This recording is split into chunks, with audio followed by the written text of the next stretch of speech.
Honestly, I think we're getting soft.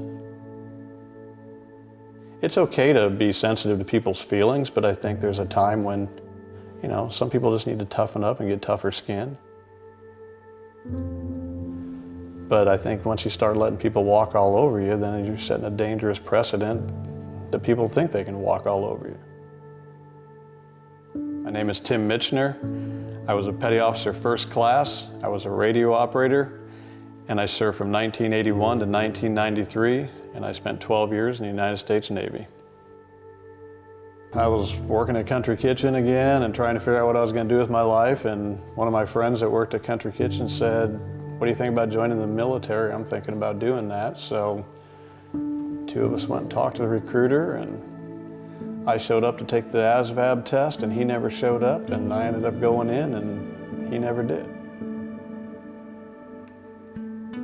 My uncle was in the Navy.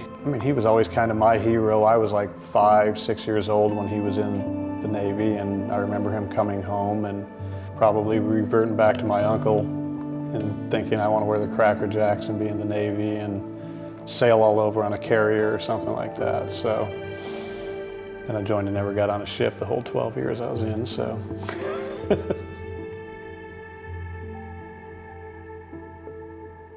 So it's February of '81, I got on a plane for the first time and flew to San Diego to boot camp.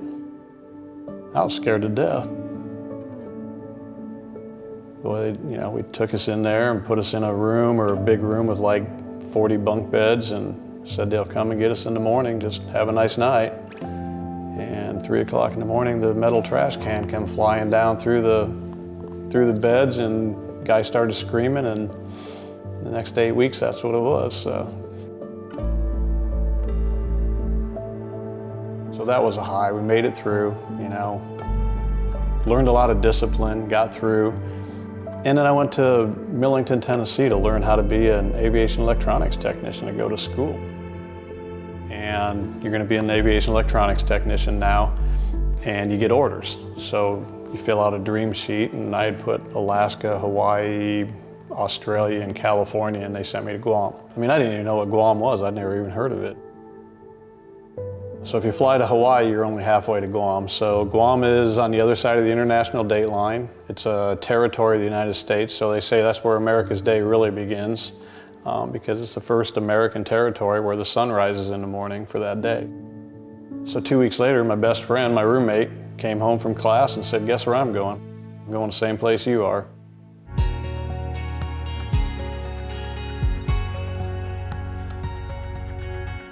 So my Navy enlisted classification, or NEC, was what they call an 8265. So I became a radio operator on surveillance aircraft. A normal day might be, if I'm in Guam, is working on the communication and navigation equipment on the planes. But my side job basically was being the radio operator.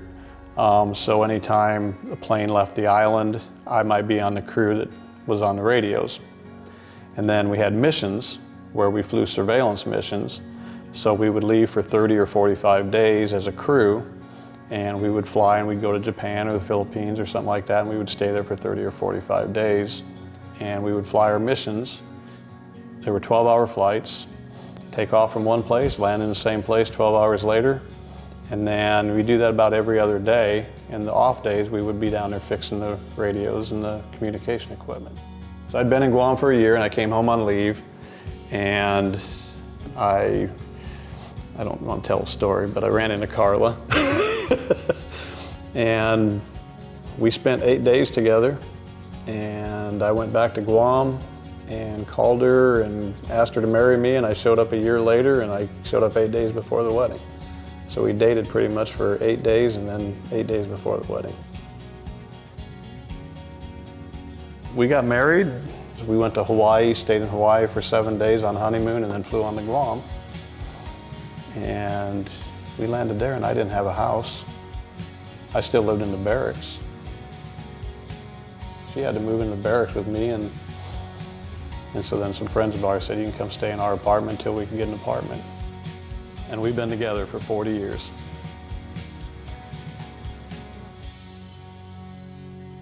When Desert Storm happened, and we were over there during Desert Shield and Desert Storm, And you're out there, I mean, I remember working on the airplane, getting it ready for the mission the next day, and we've got our gas masks and all of that equipment with us, and all of a sudden a scud alert goes off.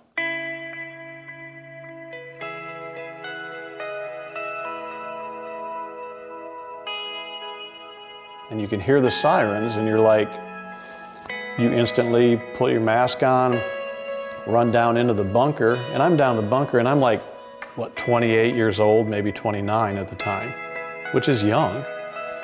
And I'm down there with 22 and 23-year-old kids, and I'm panicked, but I can't show it. And I've got, you know, a guy next to me that's just freaking out, sitting there under the ground with a gas mask on, listening to sirens, thinking I may be dead in the next 20 seconds. But to sit there calmly and, you know, calm him down and talk to him and control the situation is probably one of my proudest moments, because inside my heart was beating 200 beats a minute, and I was freaking out that it could all be done right there. 12 years just seems like it's a short time in a life. I mean, 61 years old, I got out 30 years ago. But it seems like yesterday that I was doing what I was doing there. And for a little period in my life, it's hard to believe that it had so much impact on me, but probably because of that brotherhood you get with your buddies, the difficult circumstances you're thrown into. You're 18, 19, 20 years old. It's just like you become an instant adult. We just recently had a reunion a couple of years ago with all the people we were together with in Guam back in the 80s. And we hadn't seen each other for like 35 years. And still like we were best of friends, and hadn't seen half of them for that 35 years.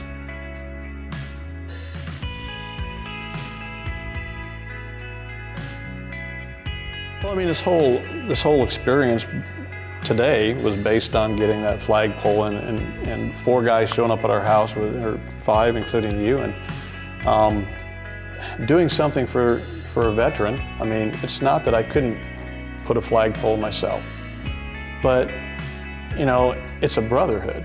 Whether you were Army, Navy, Air Force, Marines, Coast Guard, whatever you have, whatever you were in, it's just a brotherhood of people that have ever served.